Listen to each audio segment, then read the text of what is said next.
အားလုံးပဲမင်္ဂလာပါဒီနေ့ကတော့အရင်စလုပ်ကောင်းတဲ့ချက်သားမဟင်္ကာလေးချက်ပြပါမယ်နော်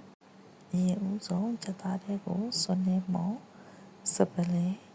ချင်းချက်သွန်ဖြူတပြားရိုက်ထားတာထည့်ပါမယ်စားအချုံမိုးလေးထည့်ပြီးနှက်ထားပါမယ်နော်နှက်ထားပြီးရတဲ့သားတွေကိုရေလေးထည့်ပြီးတော့ဖုံးလေးဖုံးပြီးနူးအီးလာတဲ့အထိဖြုတ်ပြရပါမယ်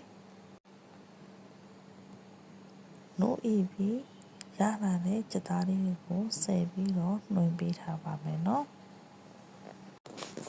အရင်ဆုံးဦးထဲကိုစီထည့်ပါမယ်စုပူလာပြီးဆိုရင်အဖြူနီထောင်းပြီးသားလေးတွေထည့်ပါမယ်စွန်းနှင်းထည့်ပါမယ်ဖြူနီထောင်းပြီးသားလေးတွေအစိမ့်နဲ့ပြောက်သွားပြီဆိုရင်ချက်သားနှွင်ထားတာလေးတွေထည့်ပါမယ်အနံလေးမှုှသွားတာလည်းအထိစီတက်ပေးရပါမယ်ချက်သားလေးတွေဒီလိုမျိုးအနေအထားလေးရပြီဆိုရင်ရပါပြီနော်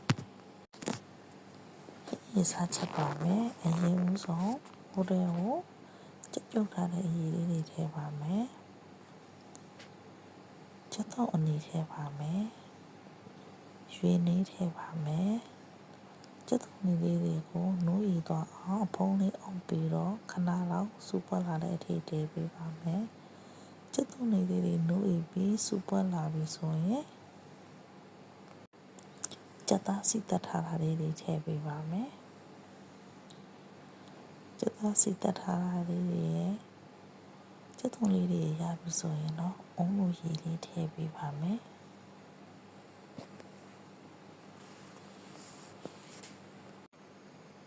စားထည့်ပါမယ်အချုံမိုးထည့်ပါမယ်အုံးလိုလေးတွေကိုအရသာလေးတိချဝင်သွားအောင်ပွေပေးပါမယ်တိချလေးပဆူသွားပြီဆိုအုံးလိုနဲ့လေးမှုရလာပြီဆိုရင်တော့ရပါပြီဒီလိုနေထားဆိုရင်တော့အရင်ရလေးရပါပြီနော်မွေးကားတဲ့ကိုပူစီနဲ့ပဲတီတောင်ရှိနန်းနန်းပဲငရုတ်သီးမော်